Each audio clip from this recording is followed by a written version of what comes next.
आप लोगों का भी बचपन का फेवरेट कार्टून डोरेमोन रहा होगा। स्कूल से आते ही टीवी खोलना और नोबिता डोरेमोन की कहानी देखना शायद हम में से बहुत से लोगों की ये चाइल्डहुड मेमोरी है। लेकिन क्या आपको पता है कि डोरेमोन की एक डार्क स्टोरी है जो इंटरनेट पर बहुत वायरल है, जिसमें बताया गया है कि क्या डोरेमोन असली जिंदगी में था या सिर्फ नोबिता के दिमाग में। क्या आपको पता है कि डोरेमोन की एक डार्क स्टोरी ना सालों से इंटरनेट पर घूम रही है। कहा जाता है कि नोबिता बहुत परेशान और बीमार बच्चा था जो पढ़ाई में भी कमजोर था, अकेला रहता था और अपनी जिंदगी से परेशान रहता था। यहीं से डोरेमोन की कहानी शुरू होती है।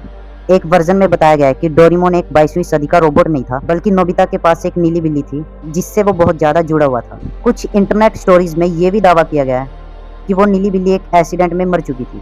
उसके बाद नोबिता को बहुत बड़ा सदमा लगा और उसकी दिमागी हालत खराब होती चली गई। फिर वो उस नीली बिल्ली को अपने ही दिमाग में डोरेमोन के रूप में देखने लग गया। उसके लिए डोरेमोन सिर्फ एक बिल्ली नहीं था, वो उसका अच्छा दोस्त था। वो उससे बात करता था, उसके साथ रहता था और धीरे धीरे उसने डोरेमोन के साथ एक पूरी दुनिया अपने ही दिमाग में बना ली थी। उस दुनिया में डोरेमोन के पास जादुई पॉकेट थी। वो नोबिता की हर एक परेशानी का, हर एक प्रॉब्लम का सलूशन निकालता था। सुनियो, जियान, शिजुका भी उसी दुनिया का हिस्सा बन गए और नोबिता को लगने लगा कि सच में उसकी जिंदगी में ये सब लोग मौजूद हैं। इंटरनेट पर इसी कहानी का दूसरा वर्जन भी बहुत ज्यादा वायरल है। इसमें बताया गया कि नोबिता हॉस्पिटल में कोमा में था। उसकी बीमारी की वजह से वो अपनी अलग दुनिया में चला गया और डोरेमोन के साथ एडवेंचर उसी दुनिया में देख रहा था। कुछ वर्जन में बीमारी का नाम अलग अलग बताया गया है। कहीं तो मानसिक बीमारी की बात होती है और कहीं गंभीर बीमारी की, और कहीं बस इतना कहा गया है कि नोबिता हॉस्पिटल में था। लेकिन कहानी का पॉइंट हर वर्जन में एक ही है, डोरेमोन असल में मौजूद था ही नहीं मेरे भाई। वो सिर्फ एक नोबिता की इमेजिनेशन थी। और फिर इंटरनेट पर एक सवाल उठता है, अगर नोबिता कोमा में था तो लोगों को कैसे पता चला कि वो अपने दिमाग में क्या सोच रहा है? उसने अपनी अलग ही दुनिया दिमाग में कैसे बनाई? लोगों को ये बात कैसे पता चली? यही बात इस वायरल स्टोरी की सबसे बड़ी कमजोरी है। इसका कोई भरोसेमंद जवाब इस कहानी में नहीं मिलता।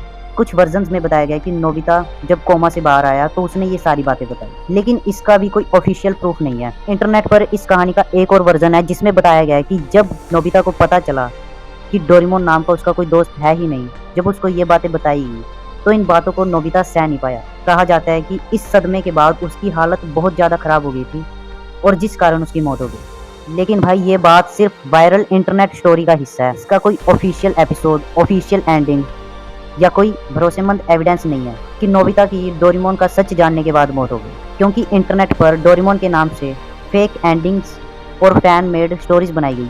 एक फेक स्टोरी इतनी वायरल हुई, इतनी पॉपुलर हुई कि लोगों को लगा कि सच में हाँ, डोरेमोन की यही लास्ट एंडिंग थी। कुछ वर्जन में नोबिता हॉस्पिटल में होता है, कुछ में डोरेमोन को इमेजिनरी फ्रेंड बताया जाता है, कुछ में नीली बिल्ली और एक्सीडेंट की बात जोड़ दी जाती है और कुछ में नोबिता की मौत भी जोड़ दी जाती है। इसमें से कोई भी ऑफिशियल डोरेमोन स्टोरी नहीं है भाई। ऑफिशियल कहानी में नोबिता एक बच्चा है और डोरेमोन 22वीं सदी का रोबोटिक कैट, जिसे नोबिता की मदद करने के लिए भेजा जाता है। और नोबिता कोमा में था, डोरेमोन उसकी इमेजिनेशन था और आखिर में नोबिता की मौत हो गई वाली कहानी इंटरनेट की अर्बन लेजेंड है, ऑफिशियल एंडिंग नहीं। शायद इसी वजह से डोरेमोन हमारे लिए इतना खास है। बचपन में हमें लगता था कि हर परेशानी का हल डोरेमोन के पास है, लेकिन बड़े होकर समझ आता है कि जिंदगी में हर बार डोरेमोन नहीं आता, कभी कभी हमें खुद ही अपना सहारा बनना पड़ता है। समझे?